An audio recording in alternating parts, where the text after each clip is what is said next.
Buat teman-temanku yang baru gabung, bisa cek di playlist untuk urutan videonya, dan bisa juga cek di playlist untuk judul barunya. Bab 3722, Pertarungan antara dua orang kuat. Lu Ming sangat gembira. Ia menemukan bahwa ketika dua mutiara batu diaktifkan bersamaan, gravitasi meningkat drastis. Gravitasinya 10 kali lebih kuat daripada saat ia hanya menggunakan satu mutiara batu. Dengan cara ini, kekuatannya sangat mengerikan. Lu Ming memperkirakan bahwa bahkan seorang kaisar semu pun tidak akan mampu menahannya dan akan mati. Bahkan kaisar surgawi tingkat pertama akan sangat terpengaruh. Jika dua mutiara batu saja sudah begitu kuat, bagaimana dengan 3, 4, 5, atau 12? Mata Lu Ming semakin cerah. Dia berencana untuk mencobanya. Dia terus menyalurkan kekuatan terlarang ke dalam manik batu, namun kali ini manik batu tersebut tidak bereaksi sama sekali. Nak, kultivasimu terlalu lemah. Kamu tidak dapat menggunakan lebih banyak mutiara batu. Batasmu adalah 2. Jika kamu ingin menggunakan lebih banyak, kamu perlu meningkatkan kekuatanmu. Bon memperingatkan. Lu Ming menghela napas. Seperti yang diduga, mustahil untuk menjadi tak terkalahkan hanya dengan mengandalkan harta karun. Ini karena harta karun juga memerlukan kultivasi untuk mengaktifkannya. Semuanya masih bergantung pada kemampuan masing-masing orang. Namun, Lu Ming sudah sangat puas karena bisa mengaktifkan dua mutiara batu itu. Jika keduanya bekerja sama, kekuatannya akan meroket. Mari kita pergi dan melihat dulu. Bagaimana keadaan orang-orang dari suku belalang surgawi? Lu Ming berpikir. Lu Ming sangat penasaran dengan pertempuran antara suku belalang surgawi dan bayangan. Siapakah yang akan menang? Mungkin, kedua belah pihak akan menderita kerugian. Dalam hal ini, Lu Ming tidak keberatan melancarkan serangan diam-diam. Lu Ming menarik kembali auranya dan menuju ke arah kerangka itu. Tanpa suara, Lu Ming tiba di suatu tempat yang tidak jauh dari kerangka itu. Ia mencari tempat tersembunyi untuk bersembunyi lalu melihat ke kejauhan. Sepertinya suku lokas surgawi telah dikalahkan. Lu Ming melihatnya lalu mendesah pelan. Di depannya, kerangka putih itu masih tergeletak di sana, dan manik-manik tulangnya masih ada di sana. Manik-manik itu belum diambil. Ada banyak akreopoid mati di sekitar mereka, masing-masing panjangnya beberapa meter. Jelas bahwa mereka berasal dari suku akreopoid surgawi. Jelaslah bahwa suku lokas surgawi telah dikalahkan. Sayang sekali aku tidak menemui situasi di mana kedua belah pihak terluka parah. Namun, aku tidak bisa kehilangan manik-manik tulang ini. Mata Lu Ming berkedip. Dia masih ingin mendapatkan manik-manik tulang itu. Kekuatan terlarangnya dapat menahan makhluk bayangan itu. Sekarang setelah dia menambahkan kekuatan manik-manik batu, dia mungkin bisa mendapatkan manik-manik tulang itu dengan rencana yang bagus. Lu Ming merenung, mencoba mencari cara untuk mendapatkan manik-manik tulang itu. Tiba-tiba, ia mendapat ide dan melihat ke kejauhan. Dia bisa merasakan ada sejumlah besar ahli yang mendekat. Orang-orang suku lokas surgawi ada di sini lagi. Jantung Lu Ming berdebar kencang. Kemudian, dia menahan auranya semaksimal mungkin. Seperti batu, dia bersembunyi di sana dan mengamati dari kejauhan. Benar saja, tak lama kemudian, muncullah sekelompok orang. Mereka berasal dari suku lokas surgawi. Orang yang memimpin mereka adalah Huang Fang. Kalian semua, menjauhlah. Mereka yang berada di atas alam kaisar surgawi, pergi dan bunuh bayangan itu. Huang Fang memerintahkan. Begitu suara Huang Fang berakhir, dua sosok melesat bagaikan kilat ke arah tulang-tulang putih. Sua-sua, mereka melambaikan tangan, dan kekuatan suci mereka membentuk cakar yang mencengkeram manik-manik tulang. Salah satu dari mereka adalah sesepuh kaisar surgawi sebelumnya, dan yang lainnya adalah kaisar surgawi yang telah bertarung melawan gurita bercakar 8. Kedua kaisar dewa menyerang bersama-sama dengan kekuatan yang menakjubkan. Mengaum, dengan raungan yang dahsyat, bayangan di bawah tulang putih mulai menggeliat, membentuk tombak bayangan yang melesat ke arah dua kaisar dewa. Dengan serangkaian ledakan, serangan kedua kaisar dewa diblokir. Setelah itu, makhluk-makhluk bayangan itu menggeliat dengan cepat dan menutupi area dalam radius 100 mil. Kedua belah pihak memulai pertempuran hebat. Makhluk bayangan tidak dapat melawan dua kaisar dewa. Tidak lama kemudian, area yang ditutupi bayangan itu hancur. Bayangan itu menggeliat dan kembali ke bentuk aslinya. Makhluk dengan tanduk di kepalanya muncul. Mengaum, makhluk hidup itu meraung saat niat membunuhnya membumbung tinggi ke langit. Pedang tajam melesat keluar dari tanduknya dan menyerang ke arah dua kaisar dewa. Pada saat yang sama, ia juga menyerang ke arah dua kaisar dewa. Membunuh. Kedua kaisar dewa juga melancarkan gerakan mereka, dan kedua belah pihak memulai pertempuran besar. Dengan dua kaisar dewa yang bekerja sama, makhluk bayangan itu tidak sebanding dengan mereka dan berhasil ditekan. Namun, serangan jiwa makhluk bayangan itu sangat mengerikan. Kedua kaisar dewa dari suku belalang surgawi tidak berani ceroboh. Mereka menggunakan metode yang mantap untuk perlahan-lahan menekan makhluk bayangan itu. Ketika mereka mencapai level tertentu, mereka akan memberikan pukulan yang fatal. Dalam sekejap mata, kedua belah pihak telah bertukar puluhan pukulan. Makhluk bayangan itu benar-benar tidak diuntungkan dan terpaksa mundur. Kerangka putih hendak meninggalkan jangkauan perlindungannya. Mengaum. Tiba-tiba, bayangan itu meraung dan menerkam sesepuh kaisar surgawi, sama sekali mengabaikan pertahanannya sendiri. Kamu mencari kematian. Kaisar yang agung itu sangat gembira. Dia melepaskan kekuatan penuhnya dan menebas. Ledakan. Pedang itu mendarat tepat di tubuh makhluk bayangan itu. Kekuatan mengerikan meledak dalam sekejap. Tubuh makhluk bayangan itu terbelah menjadi dua dan kemudian meledak. Akan tetapi, sebelum sesepuh kaisar surgawi dapat merayakannya, tanduk di kepala makhluk bayangan itu melesat bagai kilat, mengincar dada sesepuh itu. Serangan ini cepat, sangat cepat. Begitu cepatnya sehingga lelaki tua itu tidak dapat bereaksi tepat waktu dan langsung terkena tanduk itu, menembus tubuhnya. Kaisar yang agung meraung dan mundur. Tubuhnya telah tertusuk dan darah mengalir keluar. Jiwanya terluka parah dan wajahnya pucat. Binatang terkutuk. Kaisar yang agung itu berteriak. Dia tidak menyangka bayangan itu akan menggunakan metode yang akan merugikan kedua belah pihak. Namun sedetik kemudian, ekspresinya malah makin tak sedap dipandang. Bayangan yang telah dihancurkan oleh pedangnya benar-benar mengembun dan muncul kembali. Pedang itu tidak membunuh makhluk bayangan itu. Akan tetapi, dapat dilihat bahwa makhluk bayangan itu juga tidak dalam kondisi yang baik. Auranya telah sangat melemah, yang juga berarti bahwa bilah pedang itu telah melukainya. Mengaum, bayangan itu meraung dan menerjang kaisar tua yang surgawi bagaikan bayangan. Luka yang dialami oleh tetua kaisar surgawi lebih parah daripada luka yang dialami oleh binatang buas. Ia ingin mengambil kesempatan untuk membunuh tetua tersebut. Namun, itu jelas mustahil. Ada kaisar dewa lain di suku belalang surgawi. Kamu mencari kematian. Kaisar dewa lainnya berteriak dan memblokir serangan bayangan itu. Kau cari kematian. Kaisar yang agung juga meraung marah. Dia mengerahkan seluruh kekuatannya yang tersisa dan menyerang makhluk bayangan itu. Kedua belah pihak memulai pertempuran yang sengit. Meskipun tetua kaisar surgawi terluka, bayangan itu juga terluka dan kekuatannya melemah. Oleh karena itu, ia masih dalam posisi yang kurang menguntungkan dan sepenuhnya ditekan. Setelah belasan gerakan lagi, makhluk bayangan itu terkena serangan, dan tubuhnya meledak lagi. Tubuhnya terus berputar, dan terlihat jelas bahwa tubuhnya telah menjadi jauh lebih redup. Dia sangat lemah sekarang. Ayo kita berusaha lebih keras dan membunuhnya. Huang Fang meraung. Tak lama kemudian, makhluk bayangan itu terkena serangan lagi, dan tubuhnya pun menjadi semakin redup. Dua kaisar dewa dari suku Lokas surgawi telah menderita beberapa serangan jiwa dari serangan balik putus asa makhluk bayangan. Wajah lelaki tua kaisar yang suci itu tampak semakin pucat. Bab 3723, saatnya menyerang. Dari dua kaisar dewa dari suku belalang surgawi, wajah tetua itu bahkan lebih pucat. Dia baru saja menderita pukulan berat dari makhluk bayangan itu. Tidak hanya jiwanya yang terluka, tetapi tubuhnya juga menderita pukulan berat. Kaisar dewa lainnya jauh lebih baik. Jiwanya hanya sedikit terpengaruh selama pertempuran dengan bayangan, menyebabkan wajahnya menjadi pucat. Akan tetapi, makhluk bayangan itu berada dalam kondisi yang lebih buruk, dan auranya semakin melemah. Tidak ada yang namanya tubuh abadi di dunia ini.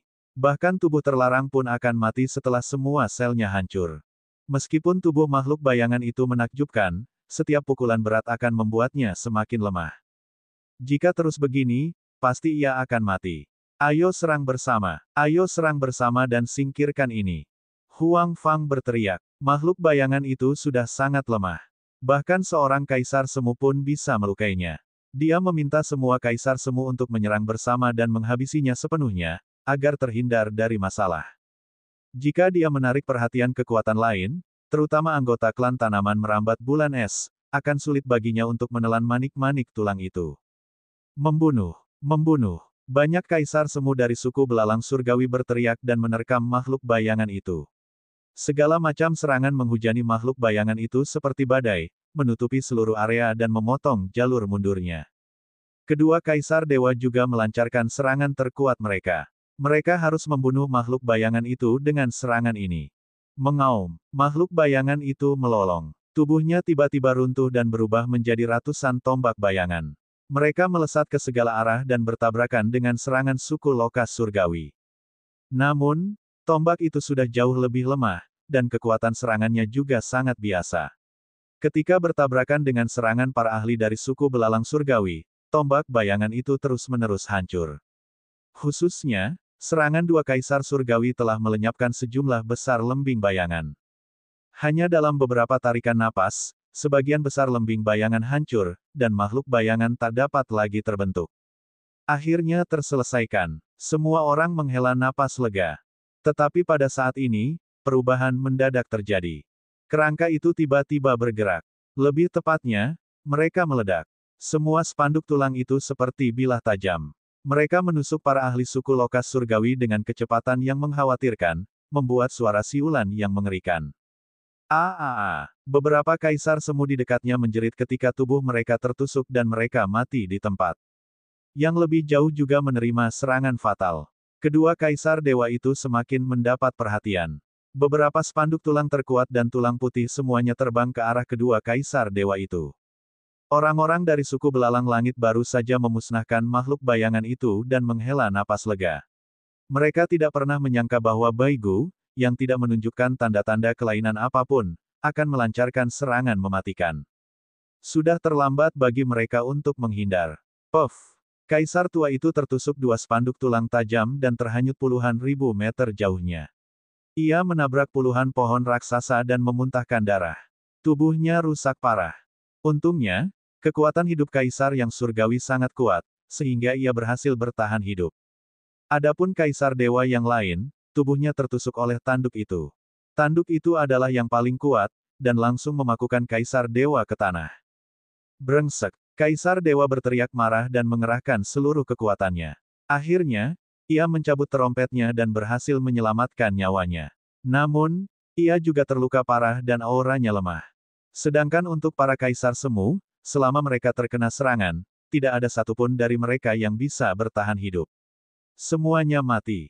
Dalam sekejap, lebih dari 50 kaisar semu tewas di tempat. Ini, sialan.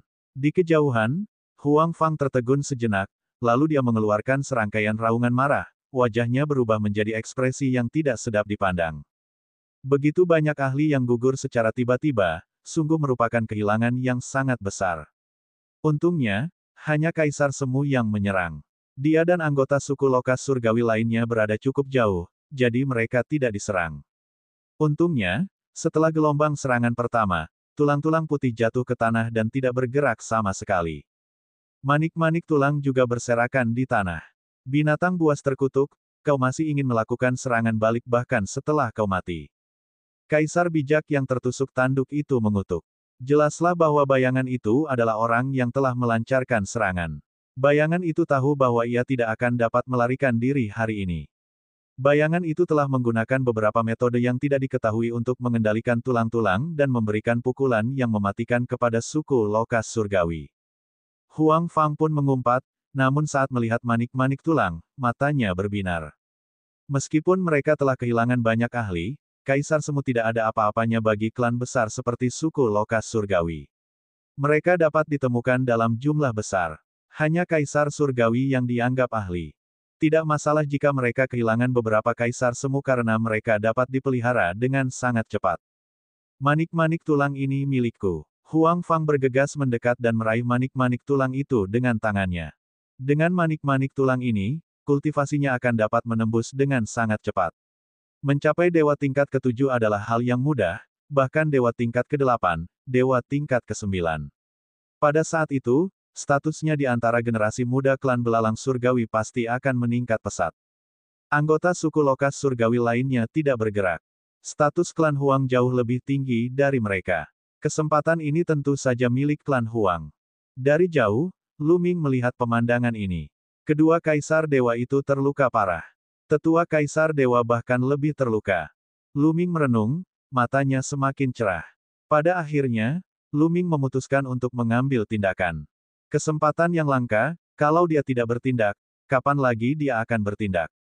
Lu Ming menahan auranya hingga batas maksimal dan menyelinap ke arah sesepuh kaisar surgawi. Tetua kaisar surgawi telah terkena 2 bendera tulang dan terlempar. Dia baru saja mencabut 2 bendera tulang, menelan beberapa pil surgawi, dan sibuk menyembuhkan dirinya sendiri. Dia tidak menyadari bahwa ada seseorang yang mendekat. Tak lama kemudian, Lu Ming hanya berjarak 10.000 meter dari sesepuh kaisar surgawi. Bagi mereka, 10.000 meter tidak berbeda dengan 1 sentimeter. Asyik, Lu Ming tidak ragu lagi. Dia bergegas mendekat dan dalam sekejap mata, dia sudah berada di depan kaisar surgawi. Saat dia bergegas keluar, Lu Ming telah memicu peningkatan 5 kali lipat kekuatan tempur dari formula pertempuran. Ledakan, ledakan, ledakan. Lu Ming mengerahkan seluruh kekuatannya dan meninju dengan kedua tinjunya. Dalam sekejap, dia telah melancarkan ratusan pukulan. Kekuatan pukulan itu menghancurkan dan ruang itu meledak. Ah! Tetua kaisar surgawi merasakannya saat Lu Ming menyerang. Dia meraung dan kekuatan surgawinya meledak, mencoba melawan. Dewa kaisar memang sangat kuat. Indra spiritualnya tajam dan kecepatan reaksinya mencengangkan. Namun, kaisar dewa yang lebih tua telah terluka parah beberapa kali. Kekuatannya mungkin bahkan belum mencapai level 2. Adapun Lu Ming, dia baru saja menerobos ke alam dewa-dewa tingkat kelima. Dia jauh lebih kuat daripada saat dia bertarung dengan tetua alam kaisar dewa sebelumnya. Sang tetua kaisar yang surgawi tidak dapat menahan serangannya yang tiba-tiba.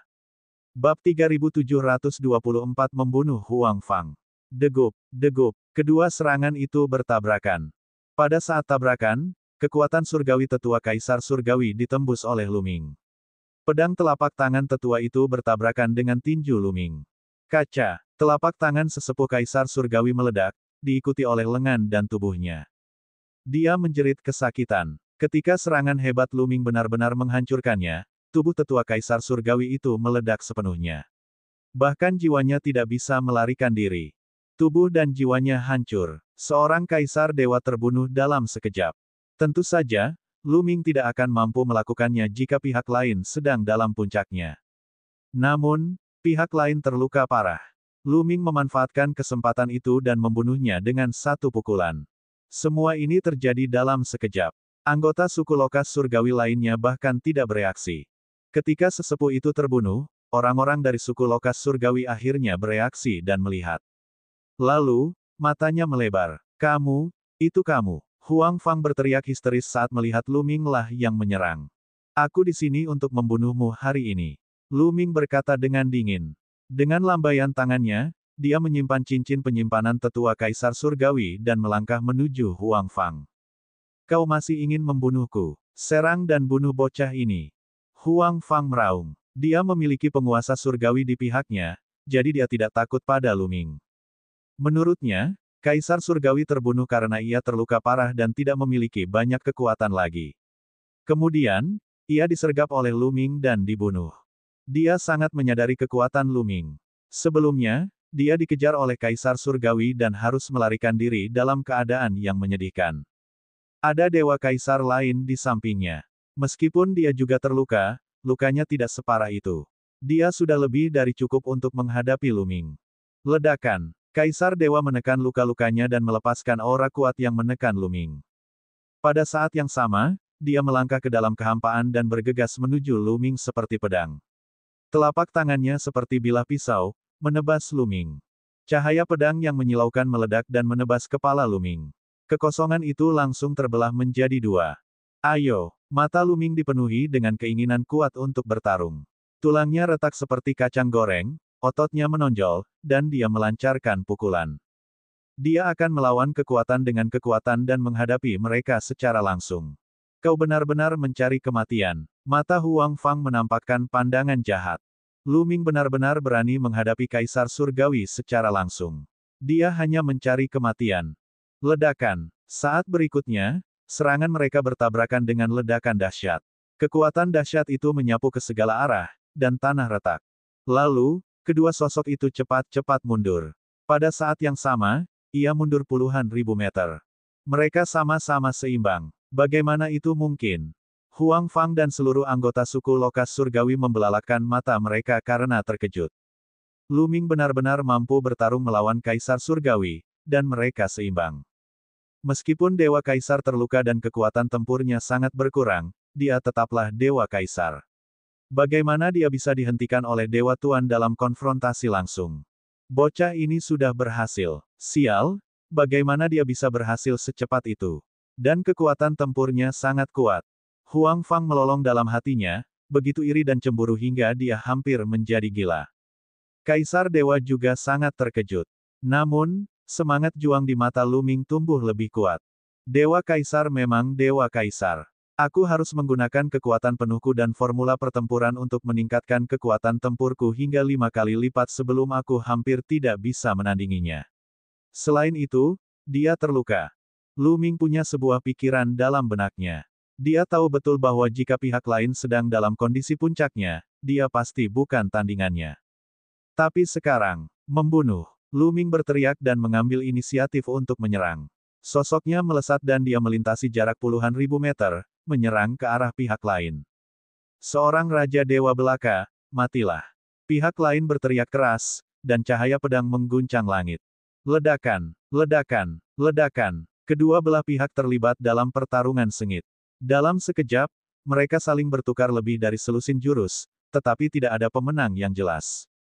Ini, di kejauhan, Huang Fang dipenuhi rasa cemburu, kaget, dan takut saat dia perlahan berjalan kembali. Jelaslah dia berencana melarikan diri saat sesuatu yang tidak diinginkan terjadi. Lu Ming juga melihat pemandangan ini. Kamu ingin pergi? Kilatan dingin melintas di mata Lu Ming. Kemudian, saat ia bertarung dengan lawannya, ia perlahan berbalik. Saat ia dekat dengan klan Huang, ia bertukar pukulan dengan lawannya. Dengan bantuan pukulan ini, ia mundur ke arah suku belalang surgawi. Dia tidak menggunakan untaian mutiara batu karena dia ingin menurunkan kewaspadaan Kaisar. Kedua, sekarang setelah dia membunuh Kaisar Dewa, sisa suku belalang surgawi pasti akan lari ketakutan. Ketika mereka berpencar, dia tidak akan bisa mengejar mereka satu persatu. Tujuannya adalah agar anggota suku Lokas surgawi ini tetap tinggal. Oleh karena itu, Lu Ming berbalik dan menerkam suku Lokas surgawi dengan bantuan kekuatan pihak lain. Tidak bagus. Ekspresi Kaisar berubah drastis. Ekspresi Huang Fang juga berubah. Hentikan dia. Huang Fang meraung, sosoknya mundur dengan cepat. Anggota suku belalang surgawi lainnya menjadi pucat. Mereka berada dalam dilema. Haruskah mereka menghentikan Lu Ming atau mundur? Jika mereka mencoba menghentikan Lu Ming, mengingat kekuatan tempurnya, mereka hanya akan mencari kematian. Namun, jika mereka mundur dan tidak peduli dengan nyawa pihak Huang, mereka akan dihukum berat saat kembali. Mungkin itu akan lebih mengerikan daripada mati dalam pertempuran. Sementara dia ragu-ragu, Lu Ming sudah tiba. Wus, wus. Lu Ming melambaikan tangannya dan serangan pun dilancarkan. Dengan kekuatan tempur Lu Ming saat ini, terlalu mudah untuk membunuh para kaisar semu dan para dewa tahap ke-9 atau ke-8 ini. Begitu Lu Ming melesat lewat, puluhan anggota suku Lokas surgawi terbunuh. Setelah itu, Lu Ming memukul dengan kedua tinjunya secara berurutan. Dalam sekejap, ia telah melancarkan ratusan pukulan dan ratusan kekuatan tinju yang melesat ke segala arah. Anggota suku Lokas surgawi bahkan tidak dapat menahan satu pukulan pun. Setiap kali dipukul, satu anggota suku Lokas surgawi terbunuh. Awalnya, suku belalang surgawi memiliki lebih dari 100 orang yang tersisa. Dalam sekejap, hanya beberapa orang yang tersisa. Tidak, tidak, tolong. Huang Fang hampir mengompol saat dia berteriak ketakutan. Dia tidak terbunuh. Lu Ming sengaja membiarkannya hidup. Dia begitu ketakutan hingga dia berteriak sambil berlari. Lu Ming mengejarnya dengan dingin. Berhenti. Sang Dewa Kaisar mengejarnya sambil meraung dan melontarkan cahaya bilah pedang yang menggemparkan. Namun, Lu Ming tidak takut. Dia bertukar pukulan dengannya dan meminjam kekuatannya untuk meningkatkan kecepatannya. Dia menyusul Huang Fang dan yang lainnya dalam sekejap. Dengan satu genggaman tangannya, anggota suku belalang surgawi yang tersisa langsung terbunuh. Huang Fang baik-baik saja, tetapi dia gemetar karena ketakutan. Wajahnya pucat, dan bau busuk keluar dari tubuhnya. Dia baru saja mengompol. Sampah banget deh. Aku suruh kamu pergi. Lu Ming berteriak dingin. Awalnya, dia ingin membiarkan Huang Fang hidup-hidup agar menjadi orang terakhir yang terbunuh. Setelah dia membunuh Kaisar Dewa itu, dia akan memberitahu Huang Fang arti sebenarnya dari keputusasaan. Namun, Lu Ming kehilangan minat saat melihat kondisi Huang Fang. Ia mengulurkan telapak tangannya dan Huang Fang mengeluarkan raungan yang tidak diinginkan. Tubuhnya meledak dan jiwanya hancur. Bab 3725, Membunuh Kaisar Surgawi.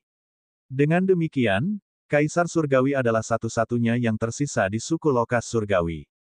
Alih-alih mengejar Lu Ming, Kaisar Dewa menatap Lu Ming dengan dingin dan berkata, "Bocah, kau telah membunuh begitu banyak orangku. Tunggu saja pembalasan dendam tak berujung dari klanku.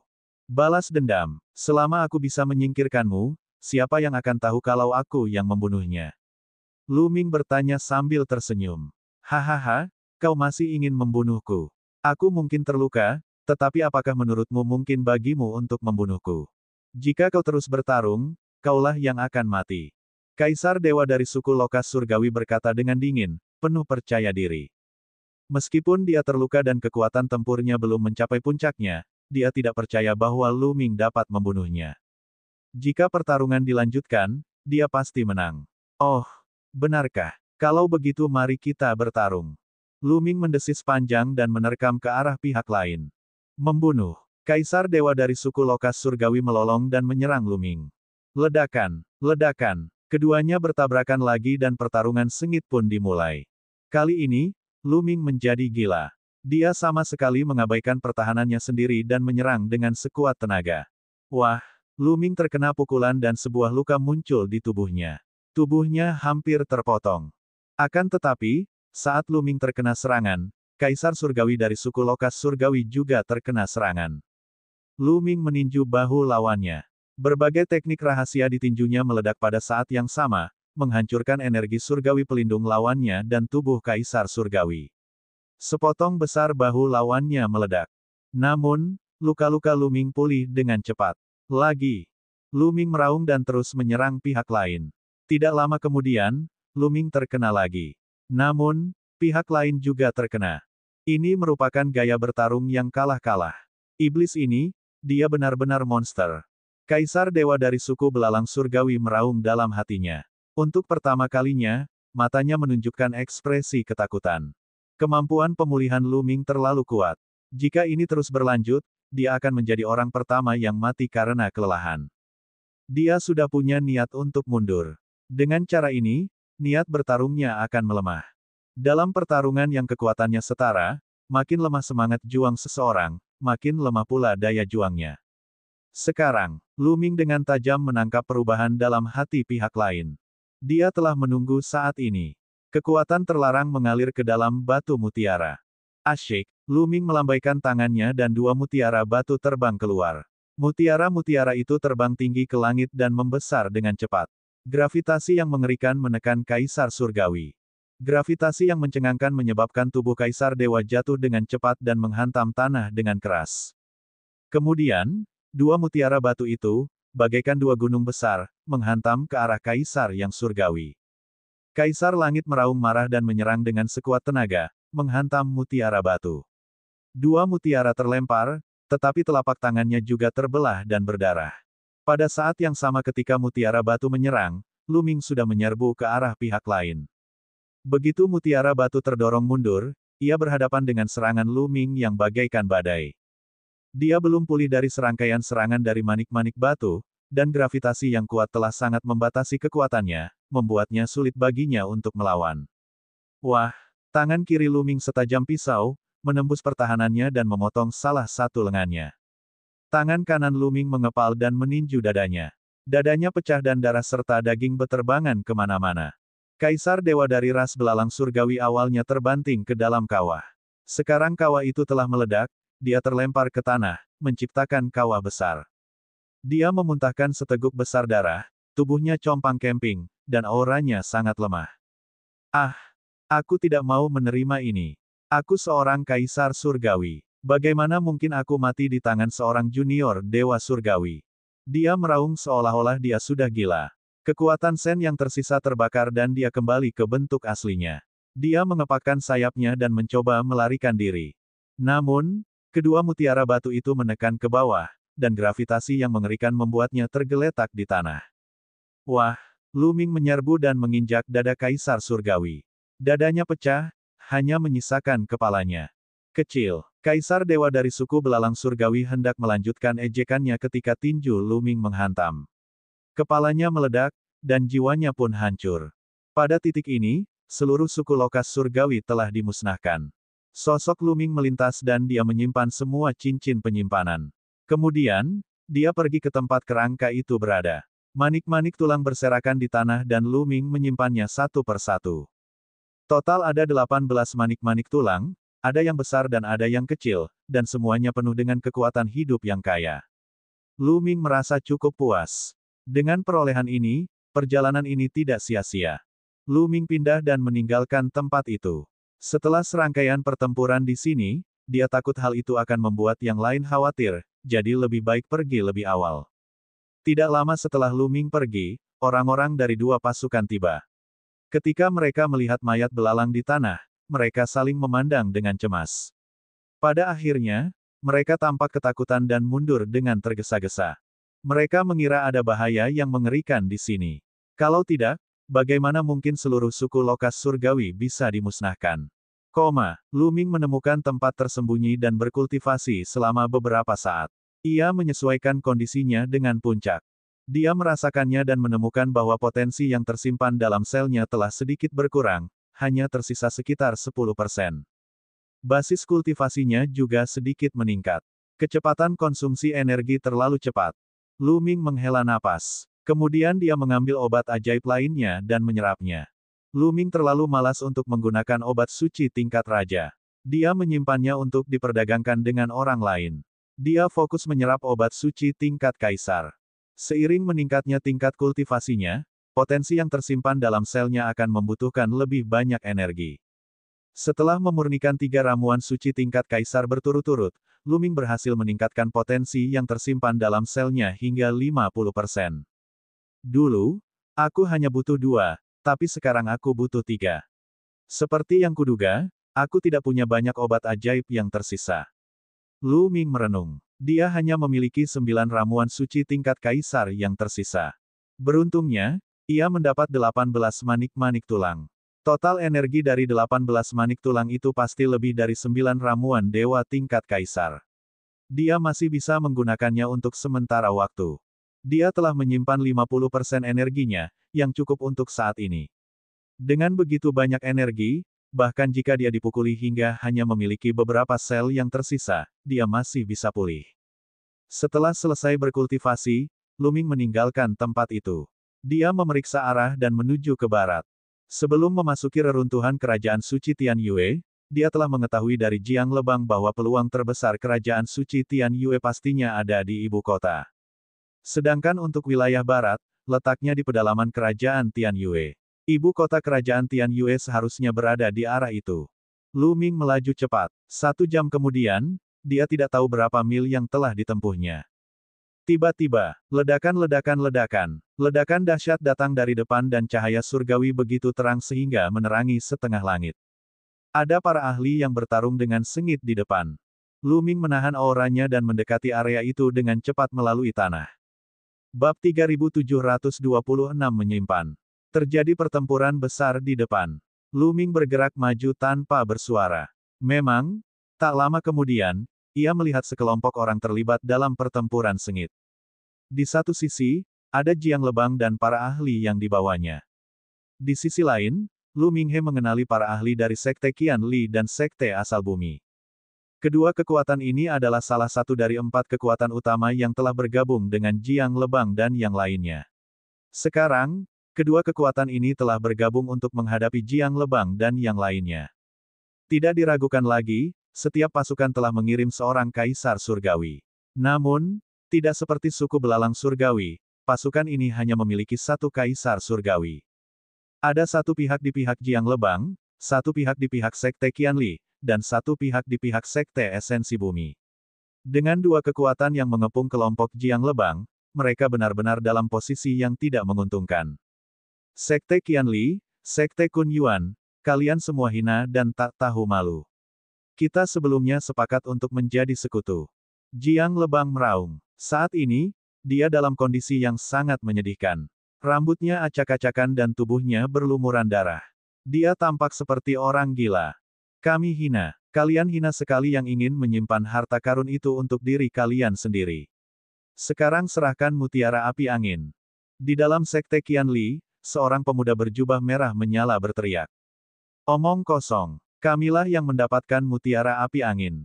Kalianlah yang iri dengan harta karun itu dan ingin mendapatkan bagiannya. Kalian mengkhianati sekutu kalian. Jiang Lebang meraung. Jiang Lebang, apapun yang terjadi, semua orang akan mendapat bagian dari harta karun itu. Kau mau tuntun? Tidak mungkin. Serahkan dia dan kita akan membaginya secara merata. Pemuda berjubah api dari Sekte Qianli mendengus dingin. Benar sekali. Kita akan membaginya secara merata. Kalau tidak, kamu, Jiang Lebang, tidak akan bisa keluar dari reruntuhan kerajaan Dewa Tian Yue. Pemuda lain di Sekte Saripati Bumi mencibir. Jangan pernah berpikir tentang itu. Ini adalah harta karun yang aku peroleh. Jiang Lebang meraung, rambut panjangnya berkibar tertiup angin dan matanya terbuka lebar. Di kejauhan, Lu Ming mendengar kata-kata ini dan secara garis besar memahaminya. Jelaslah bahwa Jiang Lebang dan anak buahnya telah memperoleh mutiara api angin dan ditemukan oleh orang-orang dari Sekte Qianli dan Sekte Esensi Bumi. Mereka serakah dan mengkhianati perjanjian aliansi, ingin mendapatkan bagian dari hasil rampasan itu. Haruskah aku bertindak? Lu Ming merenung. Jiang Lebang adalah orang yang baik. Meskipun ia bermaksud meminjam kekuatan Lu Ming dengan memberitahunya berita tentang kerajaan surgawi Tian Yue, itu memang merupakan kesempatan bagi Lu Ming. Lu Ming berpikir apakah dia harus membantu Jiang Lebang. Tentu saja, kekuatan tempur Lu Ming telah meningkat pesat, oleh karena itu ia mempunyai ide seperti itu. Jika itu terjadi sebelum dia membuat terobosan berturut-turut dalam kultivasinya, dia mungkin tidak akan berpikir seperti ini. Sekte Qianli dan Sekte Bumi digabungkan memiliki dua kaisar dewa. Jika itu terjadi di masa lalu, bahkan jika dia keluar, dia hanya akan menemui jalan buntu. Tetapi sekarang, Lu Ming sudah memiliki kepercayaan diri untuk berhadapan langsung dengan kaisar surgawi. Pada saat ini, Jiang Lebang dan anak buahnya sudah mundur. Kaisar dewa di pihaknya sedang ditekan oleh dua kaisar dewa di pihak lain. Dia hanya bisa membalas dan tidak memiliki kekuatan untuk melawan. Pertarungan di bawah alam kaisar surgawi juga sama, sepenuhnya sepihak dan situasinya genting. Asyik, Lu Ming membuat keputusannya. Dia bergerak dan melesat keluar seperti hantu. Begitu Lu Ming bergegas keluar, orang-orang dalam pertempuran memperhatikannya. Itu dia, itu anak kecil. Orang-orang dari Sekte Qianli dan Sekte Kunyuan mengenali Lu Ming sekilas. Mereka tahu bahwa Lu Ming dibawa ke sini oleh Jiang Lebang, tetapi mereka tidak peduli sama sekali. Seorang pemuda dari alam dewa surgawi, mengapa mereka perlu peduli? Jiang Lebang dan yang lainnya juga melihat Lu Ming. Kakak Lu, ayo berangkat. Jiang Lebang berteriak. Lu Ming tersenyum tipis. Pada saat ini, Jiang Lebang masih memintanya untuk pergi. Ini berarti bahwa dia tidak melakukan kesalahan apapun dalam memutuskan untuk membantu. Saudara Jiang, aku akan membantumu. Lu Ming berkata sambil tersenyum. Kakak Lu, kamu, ayo berangkat. Jiang Lebang berteriak.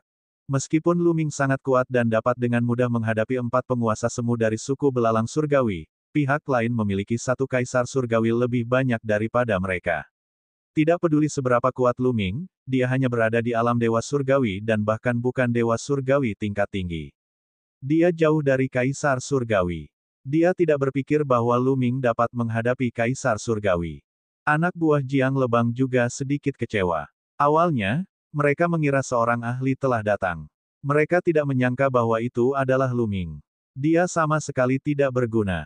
Tidak apa-apa, Lu Ming tersenyum. Dalam sekejap mata, dia telah tiba di medan perang. Pergi dan hadapi dia. Pemuda berjubah merah menyala dari Sekte Qianli berkata kepada seorang dewa tingkat 9 dari Sekte Qianli. Dari sudut pandangnya, berhadapan dengan seorang Lu Ming, mengirim seorang dewa surgawi tingkat ke-9 sudah berlebihan. Jangan khawatir, Tuan Muda. Aku hanya butuh satu gerakan untuk membunuhnya. Orang tua dewa langit ke-9 itu menerima perintah. Sosoknya seperti kilatan api saat ia melesat keluar, menerjang ke arah Luming. Bocah, kau cari mati saja. Jangan salahkan aku. Bunuh saja. Orang tua itu tertawa terbahak-bahak. Dengan lambaian tangannya, api yang memenuhi langit membumbung ke arah Luming. Suhu api itu sangat tinggi. Dengan kekuatan seperti itu, bahkan dewa tingkat 7 atau 8 akan terbakar sampai mati, apalagi Luming yang merupakan dewa tingkat 5. Namun, Luming tidak berekspresi. Dia sama sekali tidak peduli dengan suhu api. Asyik, Luming mengaktifkan keterampilan rahasia tombak panjang di telapak tangannya dan tombak panjang muncul di tangannya. Dia mengayunkan tangannya dan tombak panjang itu melesat keluar seperti kilat. Kemanapun tombak itu lewat, ruang itu tertusuk dan bekas tombak hitam pekat muncul. Tombak panjang itu melesat ke dalam api dan tidak menemui perlawanan sama sekali. Tombak itu langsung menembus api, menusuk ke arah lelaki tua dewa tingkat 9. Ini, bagaimana mungkin? Lelaki tua dewa langit ke-9 membuka matanya lebar-lebar. Sungguh tidak dapat dipercaya. Ia tidak dapat memahami bagaimana jurusnya dapat dipatahkan dengan mudah. Sebelum dia sempat bereaksi, tombak itu sudah tiba dan menembus celah di antara kedua alisnya. Orang tua dewa tingkat 9 telah mati. Adegan itu tiba-tiba berhenti. Orang-orang yang berada di medan pertempuran tidak dapat menahan diri untuk tidak membeku. Jelas, Luming membunuh seorang dewa surgawi tingkat ke-9 dalam satu gerakan melebihi harapan semua orang. Hanya Jiang Lebang yang sedikit lebih baik. Sialan, pergi, biarkan Kaisar Semu menyerang dan membunuhnya. Pemuda dari Sekte Qianli berteriak. Jika kau ingin membunuhku, aku akan membunuhmu terlebih dahulu. Mata Luming berubah dingin dan dia bergegas menuju pemuda dari Sekte Qianli. Bocah, kau cari kematian. Membunuh. Di dalam Sekte Qianli, dua Kaisar Semu berteriak dan bergegas menuju Luming, melancarkan serangan ganas. Kalianlah yang akan mati. Luming berteriak dingin. Telapak tangannya seperti pisau saat dia menebas. Dua sinar cahaya pisau meledak secara berurutan dan mematahkan serangan lawan. Puff, puff. Darah berceceran ke segala arah saat kedua Kaisar Semu itu juga terbunuh. Kali ini semua orang terkejut. Kekuatan tempur macam apa ini yang mampu membunuh seorang Kaisar Semu semudah mengambil sesuatu dari sakunya? Sosok Luming dengan cepat mendekati pemuda dari Sekte Qianli. Pada saat itu, wajah pemuda dari Sekte Qianli berubah sangat jelek, menampakkan ekspresi ngeri. Kekuatan tempurnya bahkan tidak sebaik Kaisar Semu. Jika Luming mendekatinya, dia akan mati. Selamatkan aku. Pemuda dari Sekte Qianli berteriak. Bocah, beraninya kau mati. Sebuah suara gemuruh mengguncang langit dan bumi ketika tekanan yang mengerikan memenuhi udara. Itu adalah Kaisar Dewa dari Sekte Qianli. Bab 3727 berhadapan langsung dengan Kaisar Surgawi. Dewa Kaisar dari Sekte Qianli berteriak dan melayangkan pukulan ke arah Luming. Dengan satu pukulan, kekuatan tinju yang mengerikan itu mengembun menjadi tungku api yang menyala-nyala sebesar gunung. Seluruh tubuhnya berwarna merah dan menghantam Luming. Saat tungku itu ditekan, ruangan itu meledak. Aura yang membakar menyebabkan wajah semua orang berubah. Tidak seorang pun berani mendekat. Ini adalah serangan yang sangat mengerikan dari seorang Kaisar Abadi. Siapapun yang berada di bawah alam Kaisar Abadi akan mati jika terkena serangan ini. Kakak Lu, hati-hati. Jiang Lebang meraung. Anak ini pasti sudah mati. Dia berani bersikap sombong hanya dengan sedikit kekuatan. Pergilah ke neraka. Pemuda dari Sekte Qianli itu meraung dalam hatinya. Matanya tampak ganas karena dia mengira Luming sudah pasti mati. Dia bukan satu-satunya yang berpikir demikian. Yang lain juga berpikir demikian. Tetapi adegan berikutnya berada di luar dugaan semua orang. Luming benar-benar melayangkan pukulan ke tungku Kaisar Surgawi. Luming sebenarnya akan menghadapi serangan Kaisar Surgawi secara langsung. Dia melebih-lebihkan dirinya sendiri. Dia terlalu melebih-lebihkan dirinya sendiri. Dia sudah mati, dia sudah mati. Tidak ada kemungkinan dia bisa bertahan hidup. Kamu begitu percaya diri hanya karena kamu punya kekuatan. Banyak orang yang berpikiran sama. Mereka tampaknya telah melihat akhir hidup Luming. Ledakan. Saat berikutnya, Lu Ming meninju tungku itu. Langit bergetar hebat dan cahaya merah menyala membubung ke langit, mewarnai seluruh langit menjadi merah. Anak itu seharusnya berubah menjadi abu. Semua orang berpikir. Namun, hasilnya tidak seperti itu. Semua orang melihat sosok yang mundur dalam api. Dia tidak terbakar menjadi abu, dan jasadnya diawetkan. Sungguh menakjubkan. Kekuatan bocah ini memang mengerikan. Sungguh ajaib dia masih bisa mempertahankan tubuhnya dan tidak hancur saat menghadapi serangan Kaisar Dewa. Hampir semua orang mengira Lu Ming telah meninggal, meninggalkan mayatnya. Bagaimana mungkin seorang Dewa Surgawi tingkat kelima, tidak mati setelah menerima serangan dari Dewa Surgawi? Tidak ada kemungkinan dia masih hidup. Mereka semua mengira Lu Ming sudah mati. Yang mengejutkan mereka adalah mayat Lu Ming masih utuh. Kalau orang lain, pastilah akhir dari hancurnya tubuh dan jiwanya. Namun di saat berikutnya, mata semua orang terbelalak karena terkejut dan tidak percaya. Sosok yang mundur itu memang Lu Ming. Namun, dia tidak mati. Setelah mundur puluhan ribu meter, dia berhasil menstabilkan tubuhnya. Ledakan. Aura di tubuh Lu Ming masih bersemangat dan vitalitasnya sangat padat. Hanya ada beberapa luka bakar di tubuhnya, tetapi lukanya cepat pulih. Selain itu, tidak ada tanda-tanda cedera serius. Bagaimana ini mungkin? Ini adalah satu-satunya pikiran yang tersisa di benak setiap orang. Awalnya mereka mengira bahwa itu adalah sebuah keajaiban bahwa Lu Ming dapat menahan serangan Dewa Kaisar dan menjaga tubuhnya tidak hancur.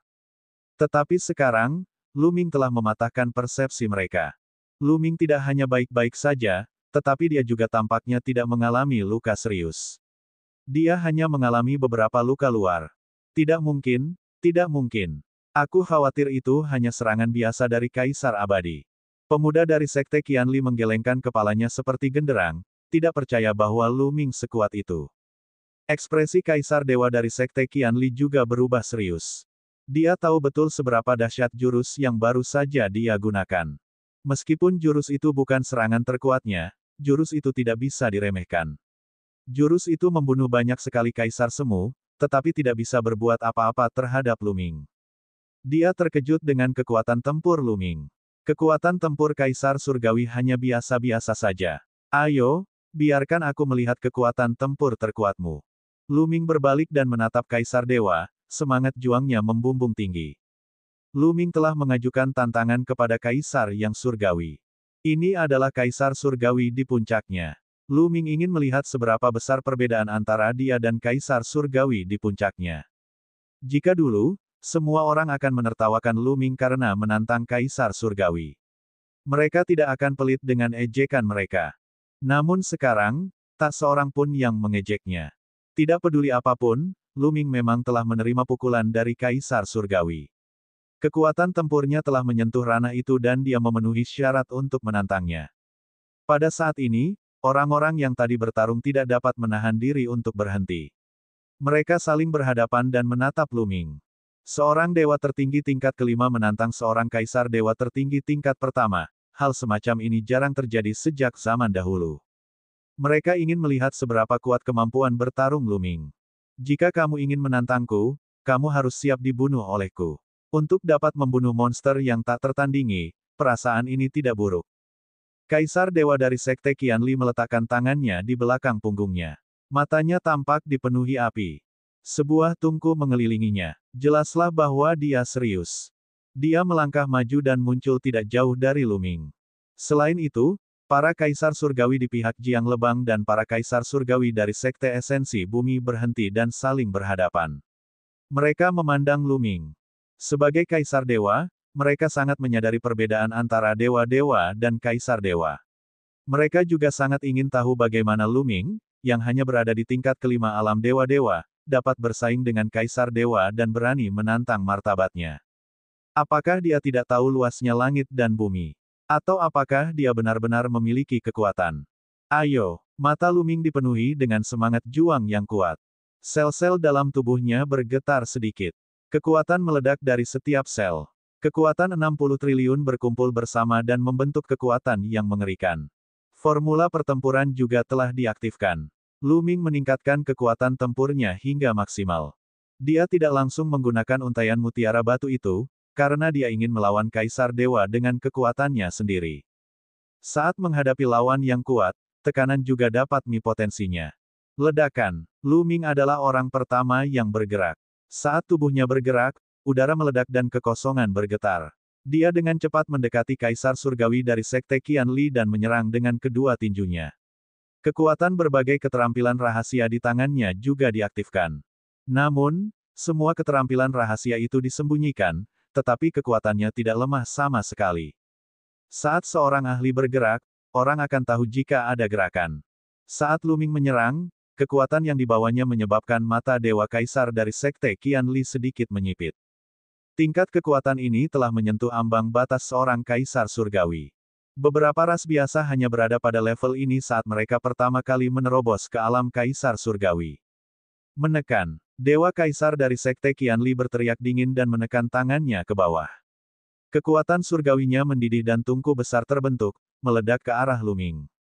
Tungku ini lebih megah, lebih kokoh, dan lebih kuat daripada yang sebelumnya. Degup, degup, ledakan. Tinju Lu Ming terus-menerus mendarat di tungku perapian, menimbulkan suara ledakan yang memekakkan telinga. Setiap ledakan bagaikan ledakan sebuah planet. Ki dan api yang mengerikan bergulung ke segala arah. Gelombang panas yang membakar menyebar satu demi satu, memaksa orang-orang dari tiga kekuatan untuk mundur untuk menghindari gelombang panas. Bab 3728 menakut-nakuti Kaisar Surgawi. Dalam sekejap, Lu Ming telah melayangkan lusinan pukulan ke tungku itu. Akhirnya, tungku itu meledak dengan keras, dan Lu Ming terpental mundur. Namun, Lu Ming tidak mengalami luka serius. Ia hanya mengalami beberapa luka ringan yang segera pulih. Si. Terdengar desahan kaget. Sebelumnya, Lu Ming mampu menghadapi serangan Kaisar Surgawi secara langsung karena Kaisar Surgawi belum menggunakan banyak kekuatan.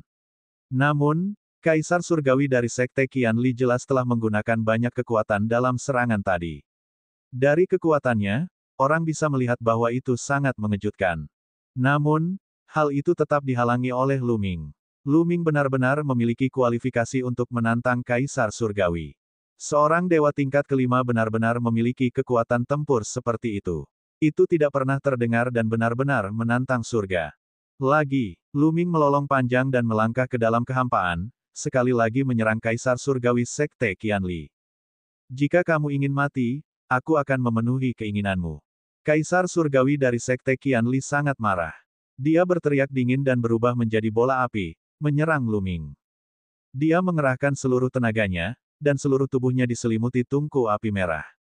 Dengan lambaian tangannya, banyak tungku api terbentuk, dan mereka menyerbu ke arah Lu Ming. Ini adalah teknik rahasia asalnya. Terlepas dari apakah itu faktor kekuatan surgawi asal atau pemutusan belenggu, semuanya telah mencapai alam yang menakjubkan. Kekuatannya mengejutkan, dan memiliki kekuatan untuk membakar alam semesta dan menghancurkan langit berbintang. Lu Ming berusaha sekuat tenaga menahannya, dan suara gemuruh itu terus berlanjut. Harus diakui bahwa seorang kaisar dewa di puncak kekuasaannya sangatlah kuat dan mampu menekan Lu Ming. Meskipun Lu Ming bertarung dengan sekuat tenaga, dia masih belum sebanding dengannya. Dia benar-benar tidak diuntungkan dan terus mundur. Ledakan. Dia tidak hati-hati, dan dadanya terkena tungku api. Suara tulang patah terdengar, dan sebagian besar dadanya meledak. Ada juga api mengerikan yang menyala terus-menerus. Lu Ming batuk darah dan mundur. Potensi dalam selnya terus-menerus terstimulasi, menyembuhkan luka-lukanya.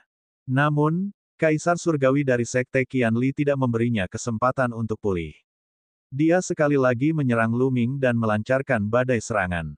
Lu Ming terus-menerus mundur dan benar-benar berada pada posisi yang tidak menguntungkan. Anak ini akan dikalahkan dan dibunuh. Untungnya, dia masih belum sebanding dengan Kaisar Surgawi. Dia tidak terlalu menantang surga. Banyak orang menghela napas lega. Sudah sangat luar biasa bagi seorang dewa tingkat 5 untuk melawan Kaisar Surgawi hingga sejauh ini. Mereka belum pernah mendengarnya sebelumnya. Jika dia benar-benar bisa melawan Kaisar Surgawi, itu akan sangat mengerikan. Melihat Lu Ming hampir kalah, mereka akhirnya merasa lebih baik. Kalau tidak, mereka akan terlalu hina jika dibandingkan dengan Lu Ming. Oh, tidak, Tetua Feng, pergilah dan bantu saudara Lu. Ekspresi Jiang Lebang berubah menjadi buruk. Dia segera mengirimkan transmisi suara kepada Dewa Kaisar yang dibawanya, memintanya untuk membantu Lu Ming. Namun, Kaisar Dewa ini menjadi sasaran Kaisar Dewa dari Sekte Esensi Bumi. Saat dia bergerak, Kaisar Dewa juga bergerak dan bertukar pukulan dengannya. Tak satu pun dari mereka bisa melakukan apapun terhadap yang lain. Dialah bocah yang melebih-lebihkan dirinya sendiri dan ingin menantang Dewa Kaisar. Kita tunggu saja dan lihat, kata Kaisar Dewa dari Sekte Asal Bumi dengan dingin. Menjijikkan. Jiang Lebang berteriak dengan marah, tetapi dia tidak berdaya. Dia sudah dalam posisi yang kurang menguntungkan. Bahkan jika dia ingin menyelamatkan Lu Ming, dia tega, tetapi tidak berdaya. Dalam sekejap mata, Lu Ming dan Dewa Kaisar dari Sekte Qianli telah bertukar lusinan jurus. Selama periode ini, Lu Ming terkena 2 kali berturut-turut dan lukanya tidak ringan.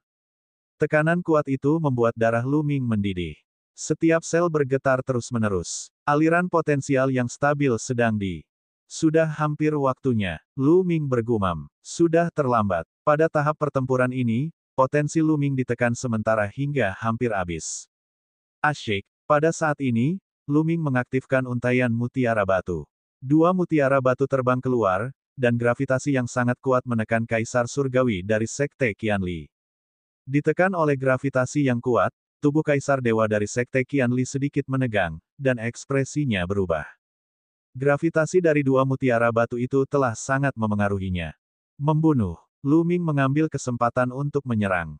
Ledakan. Keduanya bertukar beberapa gerakan lagi, dan kali ini, keduanya terdorong mundur.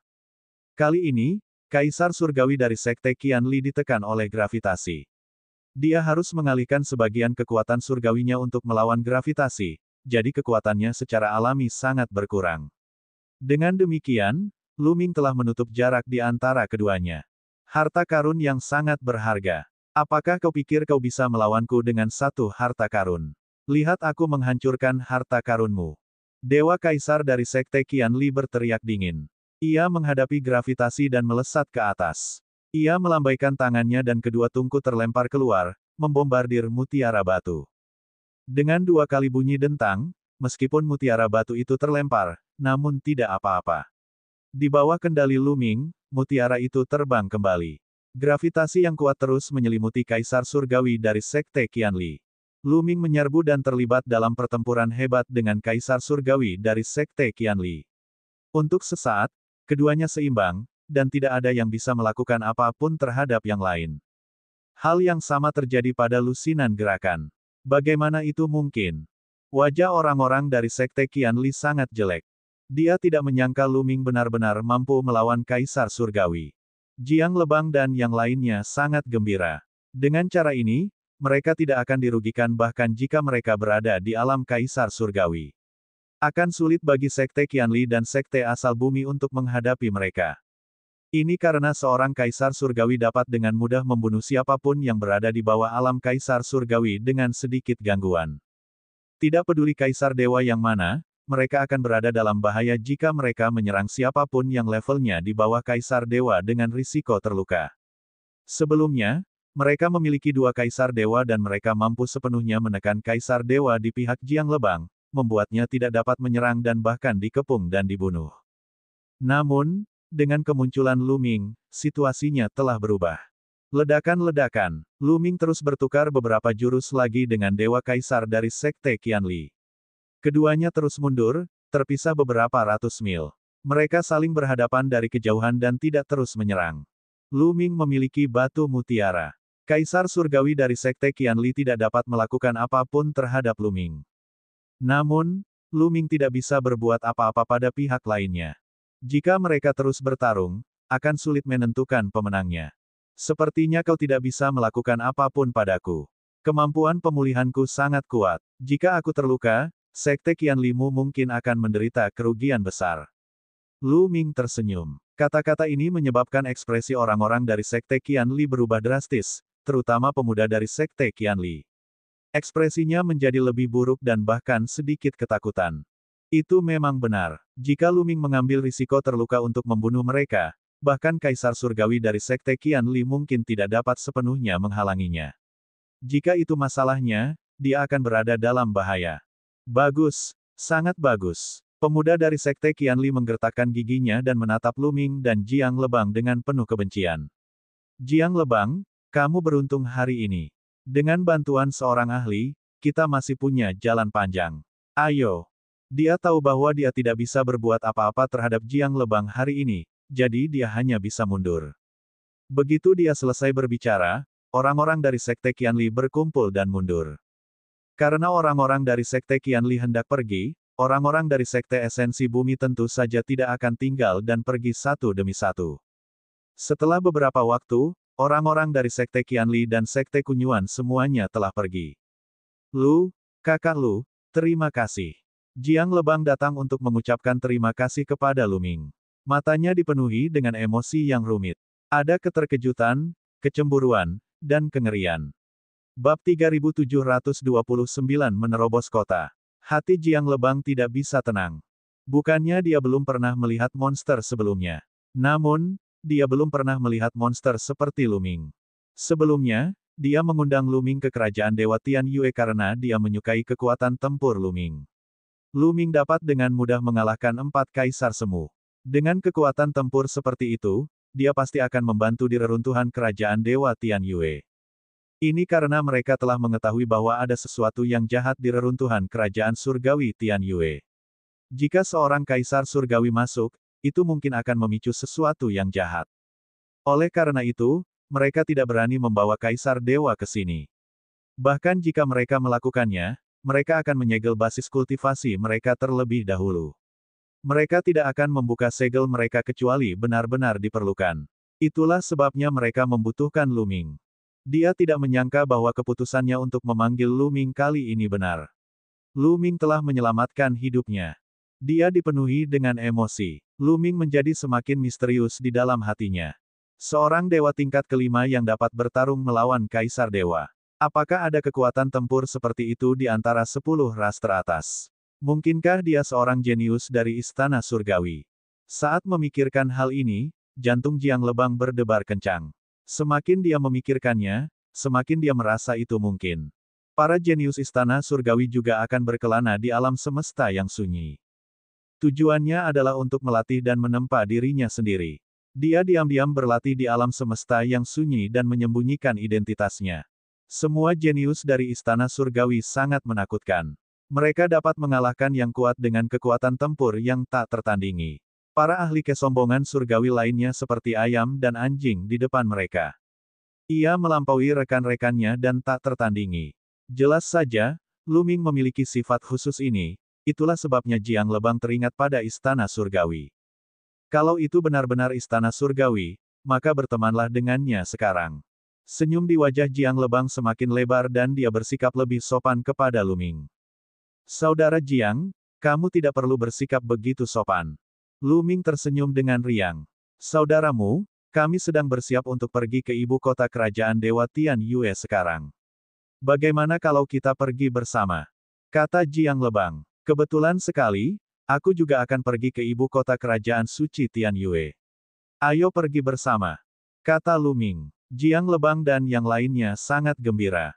Dengan adanya ahli hebat seperti Lu Ming, kekuatan mereka meningkat pesat. Mereka segera berangkat dan terus bergerak ke barat. Tidak ada kecelakaan di sepanjang jalan. Sehari kemudian, sebuah kota besar muncul di depan mereka. Kota ini tinggi dan megah, seperti binatang raksasa kuno yang tergeletak di tanah. Dari kejauhan, tekanan kuat merasuki udara. Ini adalah ibu kota kerajaan suci Tian Yue. Namun gerbang kota tertutup rapat. Lu Ming dan yang lainnya bukanlah orang pertama yang tiba. Saat mereka tiba, sudah ada orang dari pasukan lain. Mengapa kalian tidak masuk? Seseorang bertanya pada pasukan yang telah tiba lebih dulu. Gerbang kota tertutup rapat, sulit untuk masuk. Pasukan pertama yang datang adalah klan Ice Moon Fin. Seseorang menjawab dengan dingin. Jika kita tidak bisa masuk melalui gerbang kota, mengapa kita tidak terbang dari atas kota? Seseorang dari pihak Jiang Lebang berkata. Kalian bisa mencobanya. Anggota klan Anggur Bulan Es menjawab dengan dingin. Jiang Lebang, Lu Ming, dan yang lainnya terkejut. Jelas akan berbahaya untuk masuk dari atas kota. Kalau tidak, orang-orang dari klan Ice Moon Fin pasti sudah masuk dari atas kota. Mari kita coba gerbang kota. Jiang Lebang mengirim pesan kepada bawahannya. Seketika, lebih dari selusin pembangkit tenaga listrik tingkat kaisar terbang menuju gerbang kota. Cahaya surgawi yang menyilaukan meledak dan membombardir gerbang kota. Ledakan, ledakan, ledakan. Gerbang kota bergemuruh, tetapi tidak hancur. Gerbang itu kokoh seperti gunung Tai. Lebih dari selusin kaisar semu terus menyerang dengan seluruh kekuatan mereka, tetapi tetap saja tidak ada gunanya. Ada formasi yang kuat di gerbang kota dan tembok kota. Saat mereka menyerang, rune akan muncul di sana dan memblokir serangan mereka. Jiang Lebang terus mengirim orang, bahkan para kaisar surgawi, tetapi gerbang kota tetap tidak terbuka.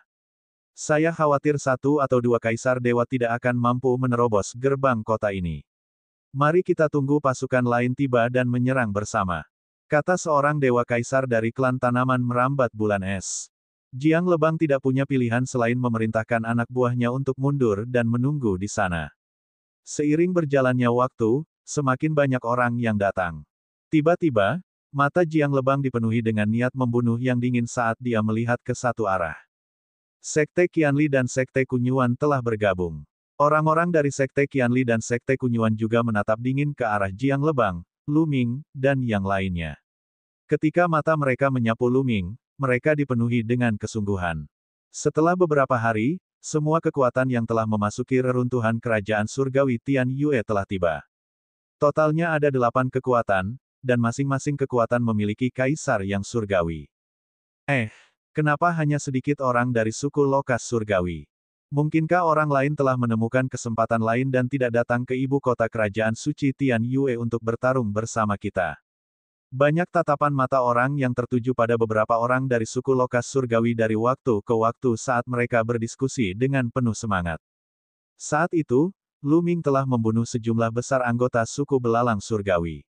Namun, beberapa anggota suku belalang surgawi yang memasuki tempat ini telah tersebar. Masih ada beberapa yang selamat.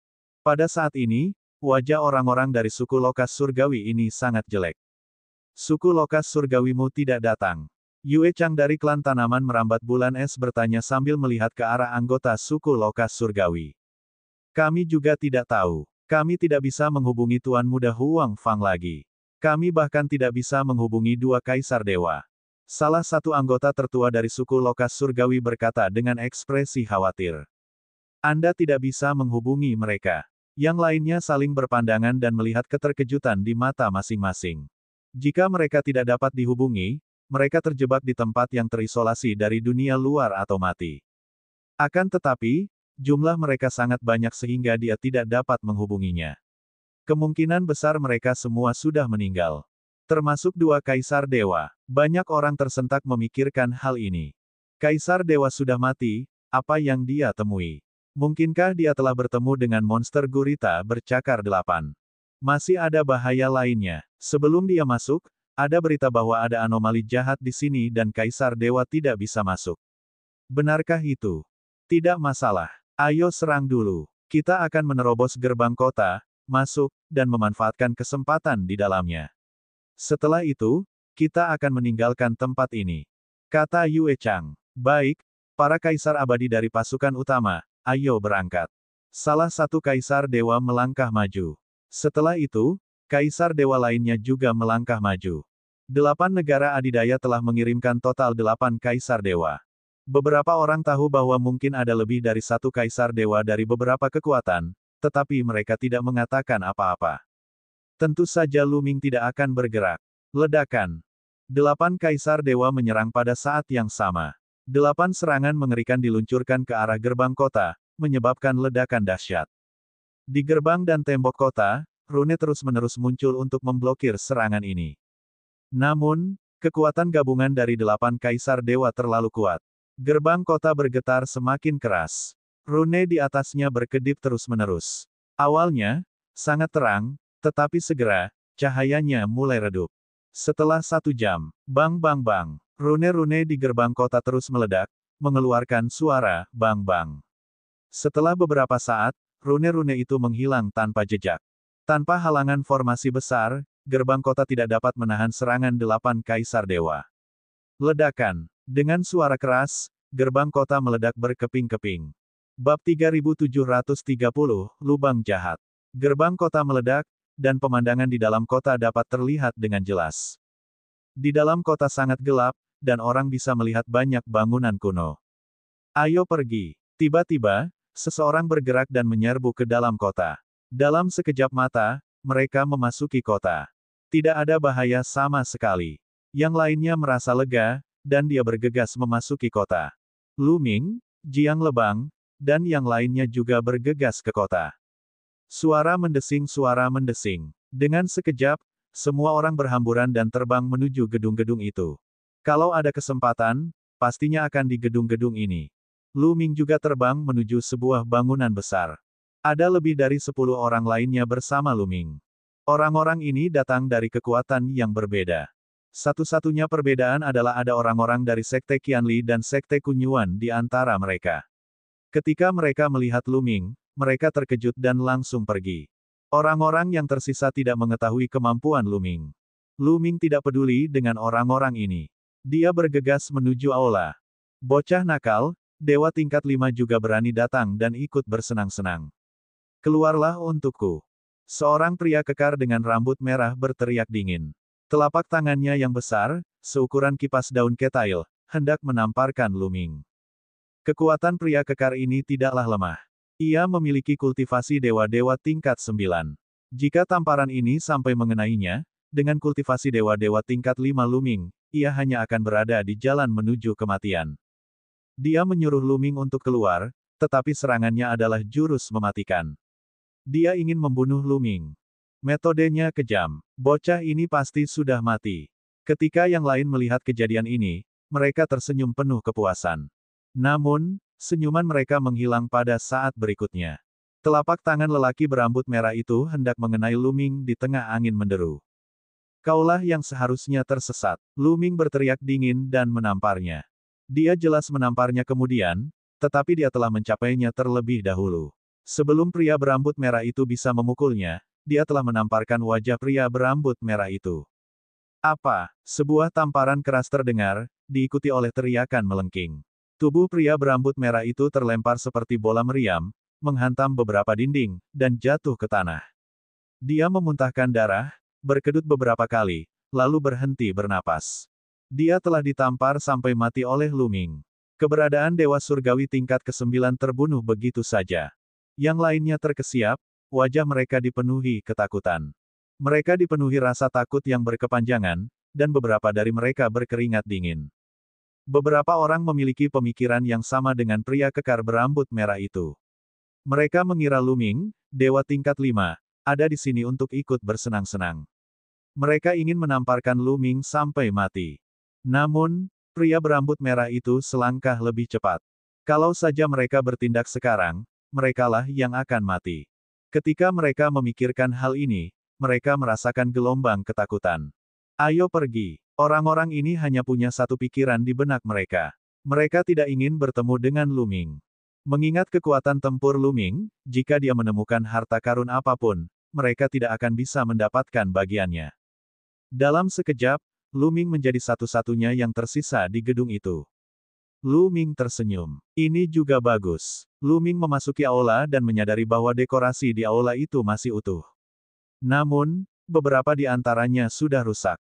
Lu Ming melihat sekeliling dengan saksama dan menyadari bahwa hanya ada beberapa barang yang masih berguna. Dia menyingkirkannya dan melihat sekeliling lagi. Dia tidak menemukan apapun dan meninggalkan tempat itu, menuju ke gedung lain. Setelah itu, ia terus mencari ke beberapa bangunan tetapi tidak menemukan apapun. Tiba-tiba, Lu Ming merasakan aura dingin datang dari depan. Ia terbang ke depan dan menyadari bahwa tidak ada bangunan di depannya. Sebaliknya, ada lubang besar. Lubang itu berbentuk lingkaran, seperti lubang hitam melingkar, dengan diameter 100 mil. Aura dingin dan suram datang dari lubang itu. Sudah ada beberapa orang di sekitar lubang itu, dan mereka memandanginya dengan rasa ingin tahu. Kok bisa ada lubang kayak gitu di sini? Terlalu tidak harmonis. Ini adalah ibu kota kerajaan suci Tianyue. Ada bangunan megah di mana-mana. Namun, mengapa ada lubang besar di salah satu bangunan? Itu terlalu tiba-tiba, terlalu tidak harmonis, dan sangat tidak normal. Apa yang ada di sana? Aneh sekali. Tempat ini seharusnya sebuah gedung. Mengapa ada lubang besar di sini? Apakah kamu ingin turun dan melihatnya? Lubang yang dalam ini tidak terlihat normal. Menurutku, ini sangat jahat. Jika kita akan masuk, apakah kamu ingin masuk lebih dulu? Kerumunan itu terlibat dalam diskusi yang panas. Tentu saja pada akhirnya tidak ada seorang pun yang berani gegabah turun. Pada akhirnya, seseorang mengeluarkan senjata dewa dan mengendalikannya untuk terbang ke dalam lubang. Setelah beberapa saat, senjata dewa itu terbang keluar tanpa ada kelainan. Tidak ada yang aneh. Sepertinya itu hanya lubang biasa. Hanya saja orang-orang dari kerajaan suci Tian Yue mempunyai tata letak khusus dan menggali lubang di sini. Kerumunan itu menggelengkan kepala. Beberapa orang hendak pergi. Tiba-tiba, mengaum. Raungan brutal datang dari dalam lubang. Semua orang terkejut. Kalian mendengarnya. Sepertinya ada suara gemuruh yang datang dari dalam lubang. Aku juga mendengarnya. Mengaum. Pada saat ini, suara gemuruh lainnya terdengar. Itu menjadi semakin jelas. Dan EBSCP, mengaum. Segera setelah itu, suara gemuruh memenuhi udara. Suara itu dipenuhi dengan kekerasan dan kegilaan. Kali ini, wajah banyak orang berubah dan mereka mundur. Suara ini pasti berasal dari lubang. Pada saat berikutnya, Yin Qi di dalam lubang itu bertambah kuat, lalu tiba-tiba muncul beberapa sosok. Sosok-sosok ini berwujud manusia, tetapi tubuh mereka kering dan kurus, seperti kerangka. Kulit mereka berkilau metalik, dan mata mereka dipenuhi cahaya yang brutal. Mayat kering. Makhluk hidup ini tampak seperti mayat kering. Begitu mereka menyerbu keluar, mereka meraung dan menerkam Lu Ming dan yang lainnya dengan kecepatan yang mencengangkan. Membunuh. Semua orang mulai melakukan serangan balik, melancarkan serangan satu demi satu. Cahaya pedang yang cemerlang menebas tubuh mumi, tetapi menimbulkan suara logam beradu. Percikan api beterbangan ke segala arah, tetapi tidak menghancurkan pertahanan tubuh mumi itu. Mayat yang telah menjadi mumi itu melolong dan menerkam ke depan. Cakarnya bagaikan senjata dewa, mencakar dan mencabik. Aduh! Daging dan darah berceceran. Ahli dewa tingkat 8 ini terbelah menjadi dua dan tewas di tempat. Para mumi itu bahkan memegang tubuh pria itu dan mulai menggerogotinya. Itu adalah pemandangan yang mengerikan. Ah! Ah!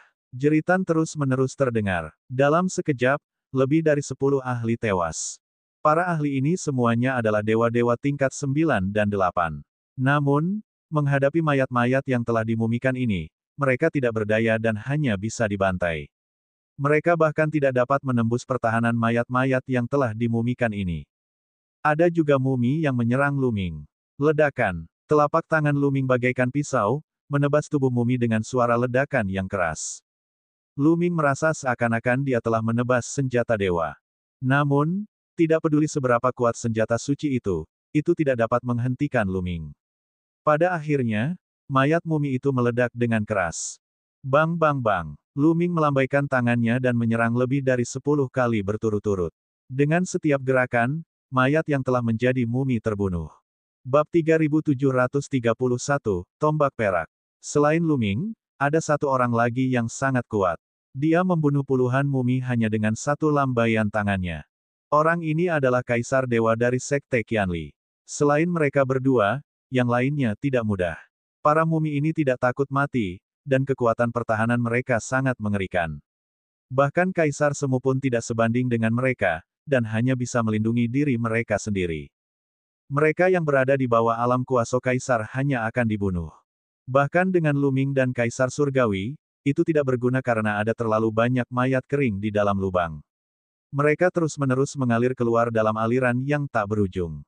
Mereka telah membunuh ratusan dari mereka, dan ribuan dari mereka telah bergegas keluar dari lubang. Mundur, mundur. Para kaisar semu atau mereka yang berada di bawah alam kaisar semu tidak berani tinggal lebih lama lagi. Mereka mundur dengan gila-gilaan dan menjauh dari tempat ini. Mumi-mumi itu tidak mengejar mereka sampai mereka berada puluhan ribu mil jauhnya. Ibu kota kerajaan suci Tian Yue sangat besar dan tak terbatas. Tidak seorang pun tahu seberapa luasnya. Lu Ming tidak tinggal lama. Setelah membunuh beberapa mumi, dia pun pergi. Ada yang salah dengan lubang ini. Mereka muncul begitu tiba-tiba di ibu kota kerajaan Dewa Tian Yue dan ada begitu banyak mumi di dalamnya. Dari mana mumi-mumi ini berasal? Mungkinkah mereka berasal dari kerajaan Dewa Tian Yue? Banyak pikiran yang terlintas dalam benak Lu Ming. Ini sangat mungkin terjadi. Sebelumnya dia sudah menjelajahi beberapa bangunan megah secara berurutan, namun dia tidak melihat seorang pun di dalamnya, tidak pula melihat satu pun mayat. Ini tidak normal. Sekalipun orang-orang kerajaan suci Tian Yue terbunuh, pasti ada mayat yang tertinggal. Tetapi dia tidak melihatnya. Mungkinkah mayat kering di dalam lubang itu berasal dari kerajaan surgawi Tian Yue? Akan tetapi, mengapa orang-orang kerajaan surgawi Tian Yue berlari ke dalam lubang dan menjadi mumi yang ganas? Mungkinkah itu ada hubungannya dengan patroli surgawi di Istana Surgawi? Apakah itu disempurnakan oleh Inspektur Surgawi setelah dia membunuh orang-orang ini? Itu sangat mungkin. Lu Ming menggigil saat memikirkannya. Jika itu benar-benar perbuatan Inspektur Surgawi, cara Inspektur Surgawi itu benar-benar kejam. Saat Lu Ming memikirkannya, dia bergegas menuju kedalaman ibu kota kerajaan Tian Yue. Dan EBSCP, mengaum. Lu Ming sedang terburu-buru ketika tiba-tiba mendengar suara gemuruh dari depan. Pada saat yang sama, suara itu disertai dengan suara pertempuran yang hebat dan jeritan kesakitan. Ekspresi Lu Ming sedikit berubah. Karena suara gemuruh ini sangat mirip dengan suara mumi-mumi sebelumnya. Namun, Lu Ming sudah menjauh dari lubang itu. Mengapa ada suara gemuruh di depannya? Mungkinkah ada lebih dari satu lubang? Lu Ming penasaran. Dia menarik auranya dan bergegas maju. Tak lama kemudian, mata Lu Ming membelalak. Di depan mereka, di tengah-tengah bangunan, sebuah lubang tiba-tiba muncul. Lubang itu memancarkan aura dingin, dan dari lubang itu, mumi-mumi terus berhamburan keluar. Hampir sama dengan apa yang dialami Lu Ming sebelumnya. Seperti yang diduga, ada lebih dari satu lubang. Banyak orang terbunuh, sementara yang lainnya melarikan diri dengan panik, mencoba menjauh sejauh mungkin dari tempat ini. Untungnya, mumi-mumi itu berhenti setelah beberapa saat dan kembali ke lubang. Lu Ming mengerutkan kening dan meninggalkan tempat itu dengan hati yang berat. Setelah berjalan beberapa saat, dia bertemu orang lain dan mengetahui berita mengejutkan dari mereka. Di ibu kota negara Tian Yue, ada banyak lubang seperti itu. Sejauh ini, mereka telah menemukan sedikitnya selusin, dan di setiap lubang, ada jumlah mumi yang mengejutkan. Benar saja, hampir sama dengan dugaanku. Mungkinkah orang-orang di kerajaan Dewa Tian Yue semuanya telah berubah menjadi mumi? Lu Ming mengerutkan kening. Jika saya tidak salah, ini adalah formasi yang hebat. Suara iblis tulang terdengar. Formasi yang hebat. Benar sekali. Seseorang telah meletakkan susunan besar di kerajaan Dewa Tian Yue. Lubang-lubang itu ada di seluruh kerajaan Dewa Tian Yue. Setelah membunuh orang-orang kerajaan Dewa Tian Yue, mereka dilemparkan ke dalam lubang-lubang itu. Seiring berjalannya waktu, mereka akan dimurnikan menjadi mumi dan tidak akan pernah bisa bereinkarnasi, menderita rasa sakit api penyucian. Kata Bon, sungguh metode yang kejam. Bahkan dengan temperamen Lu Ming, dia merasakan hawa dingin di hatinya. Cara ini terlalu kejam. Membunuh adalah hal yang biasa di alam semesta purba, tetapi memurnikan seseorang menjadi mayat kering setelah membunuhnya adalah hal yang keterlaluan. Hehe, ini jelas cara Inspektur Surgawi. Sudah biasa Istana Surgawi melakukan hal seperti itu. Ada banyak hal yang lebih kejam dari ini, tetapi yang lain tidak mengetahuinya. Atau mungkin, kalaupun dia tahu, dia tidak berani mengatakannya. Bon mencibir. Dia tampak sangat tidak senang dengan Istana Surga. Lu Ming terdiam sejenak. Dia tidak mengatakan apa-apa dan terus melangkah maju. Lambat laun, semua orang memahami polanya. Mereka tahu bahwa selama mereka tidak mendekati lubang-lubang itu, mumi-mumi di dalamnya tidak akan keluar dengan cepat dan mereka akan baik-baik saja. Kelompok itu menjauh dari lubang dan menjelajahi bangunan. Namun, ada lebih banyak orang yang masuk lebih dalam ke ibu kota kerajaan Tian Yue. Sebab, mereka tidak memperoleh harta karun yang berharga apapun dari bangunan di luar. Ibu kota suatu negara tentu saja merupakan inti dari istana kekaisaran.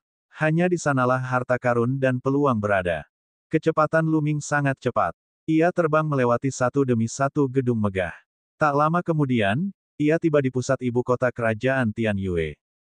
Disinilah juga istana kekaisaran berada. Namun, tempat ini adalah tempat yang sunyi.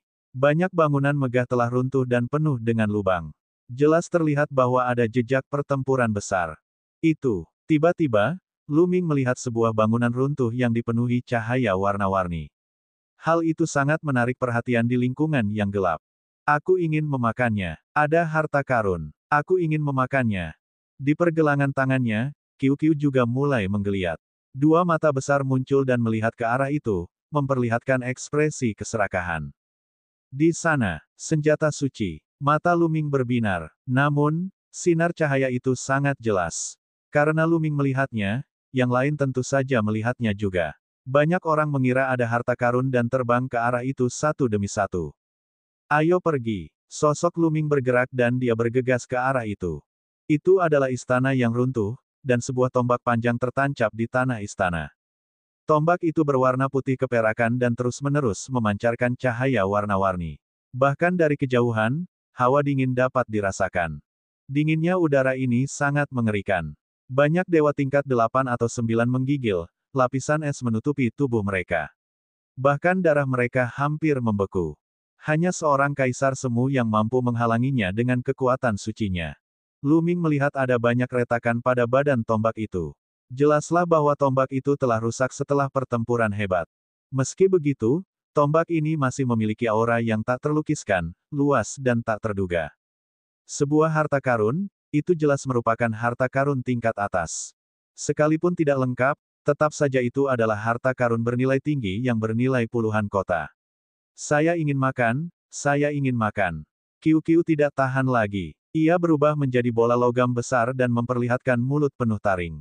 Ia mengatupkan giginya, dan matanya memperlihatkan hasrat yang dalam. Aku yang menemukan tombak ini terlebih dahulu. Ini milikku. Seseorang berteriak dan mengambil inisiatif untuk menerkam tombak panjang itu.